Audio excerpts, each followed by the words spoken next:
তাসের ঘরের মতো ভেঙে পড়ছে তৃণমূল। এবার তৃণমূলের 91 জন কাউন্সিলরের পদত্যাগ করার ঘটনা আমাদের সামনে আসছে। অর্থাৎ নভেম্বরে যে পৌরসভার নির্বাচন হতে চলেছে তাতে এখনই পরিষ্কার বলে দেওয়া যায় যে বাংলার একাধিক পুরসভা থেকে তৃণমূল কার্যত হোয়াইট ওয়াশ হয়ে যাবে।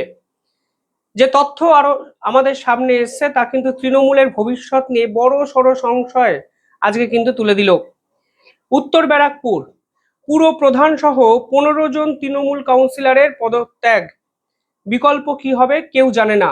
কিভাবে পুরসভা চলবে তারও আপাতত কোনো সঠিক দিশা কিন্তু দেখতে পাওয়া যাচ্ছে না। ডায়মন্ড হারবার, যে ডায়মন্ড হারবার মডেল নিয়ে অভিষেক ব্যানার্জি সগর্বে আমাদের দেশকে চ্যালেঞ্জ করেছিলেন, ইউনিয়ন মিনিস্ট্রিকে চ্যালেঞ্জ করেছিলেন, সেই ডায়মন্ড হারবার মডেল তাসের ঘরের মতো ভেঙে পড়ছে চোখের সামনে। 16 জন তৃণমূল কাউন্সিলরের মধ্যে 8 জনের ইস্তফা।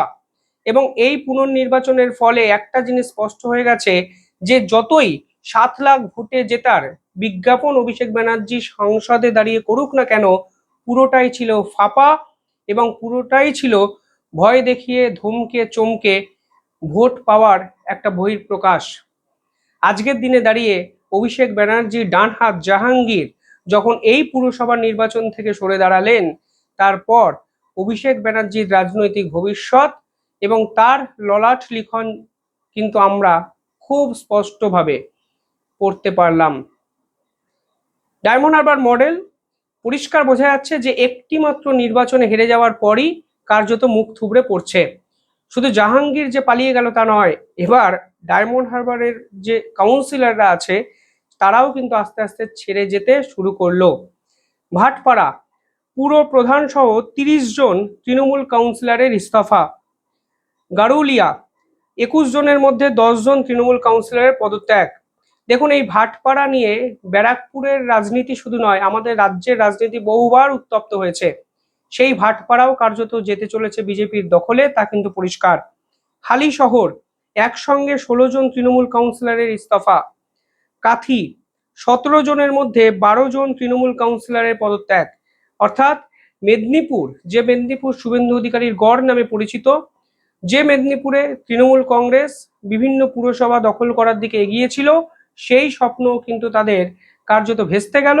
এবং একটি মাত্র পুরসভার নির্বাচন আসার আগেই একটি মাত্র রাজ্যের বিধানসভা নির্বাচন, তৃণমূলের কঙ্কালসার চেহারাটা কিন্তু আমাদের সামনে নিয়ে এলো।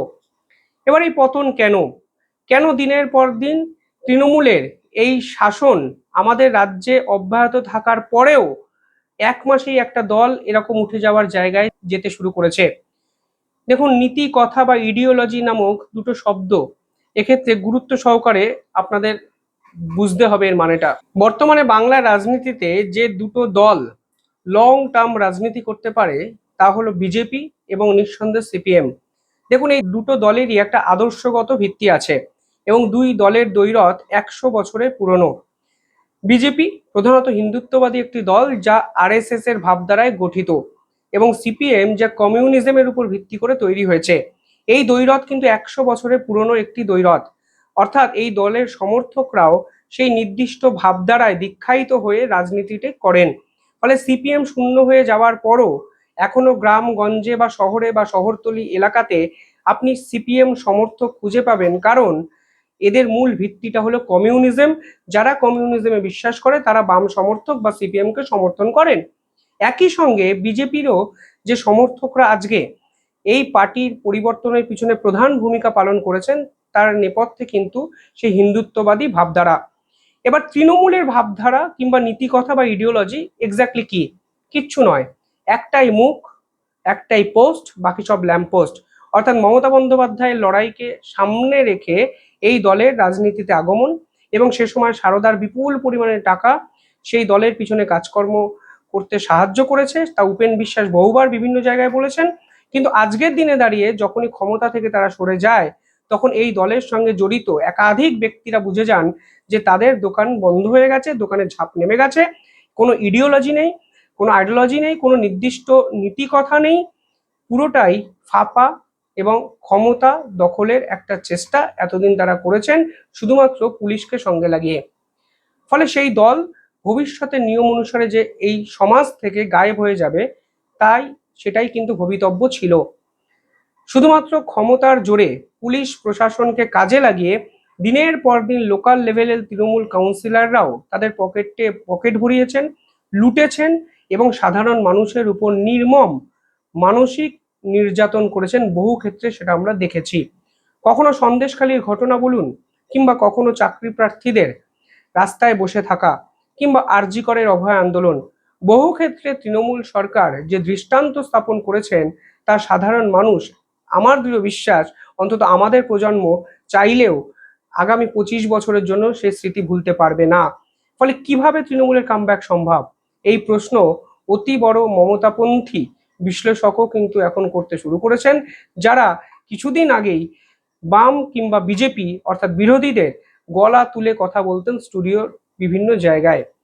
আজকের দিনে দাঁড়িয়ে আইডিওলজি ডিপেন্ডেন্ট একটি দল না হলে যে রাজনীতিতে লং টার্ম ব্যাটিং করা যায় না, তা হয়তো তৃণমূল কংগ্রেসের সমর্থকরা বুঝতে পারছেন, এবং তা কিন্তু তারা সরাসরি এখন অনুভব করতে অবধি পারছেন। 1 মাসও হয়নি একটি নির্বাচনের ফলাফল বেরিয়েছে, হাতে গুনে 20 থেকে 21 দিন, অথচ দেখুন পাড়ায় পাড়ায় তৃণমূল কাউন্সিলর নেতাদের ঘিরে ধরে বিক্ষোভ, এবং এক্ষেত্রে গোটা রাজ্য জুড়ে 91 জন কাউন্সিলরের পদত্যাগের ঘটনা আমরা সামনে নিয়ে এলাম। কোথায় তৃণমূল নেতৃত্ব? কেন এত কাউন্সিলরদের দলত্যাগ তারা রুখতে পারছেন না? কোথায় গেলেন অভিষেক ব্যানার্জি, যিনি 4 তারিখ ডিজে বাজানোর হুঁশিয়ারি দিয়েছিলেন? কোথায় গেলেন মমতা বন্দ্যোপাধ্যায়, যিনি সুদে আসলে খেলা হবে বলে সমস্ত কিছুর জবাব চাওয়ার জন্য প্রস্তুত করেছিলেন নিজেকে?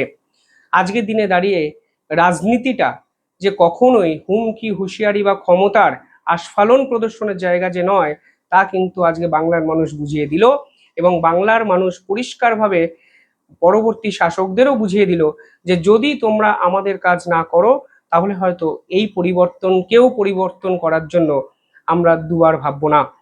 তবে 91 জন কাউন্সিলরের এই পদত্যাগের ধাক্কা, আমার দৃঢ় বিশ্বাস মমতা বন্দ্যোপাধ্যায় সরকারের ক্ষমতা এই মুহূর্তে, বা সরকারের ক্ষমতা না, দলের ক্ষমতা এই মুহূর্তে নেই রুখে দেওয়ার।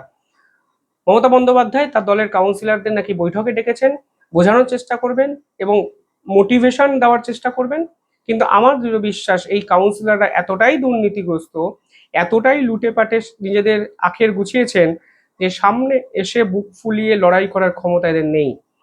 কারণ তারা জানেন যদি বুক ফুলিয়ে মানুষের সামনে এসে লড়াই করার বাণী তারা শোনান, মানুষ পাল্টা চোর চোর বাণী শোনাতেও দুবার ভাববেন না।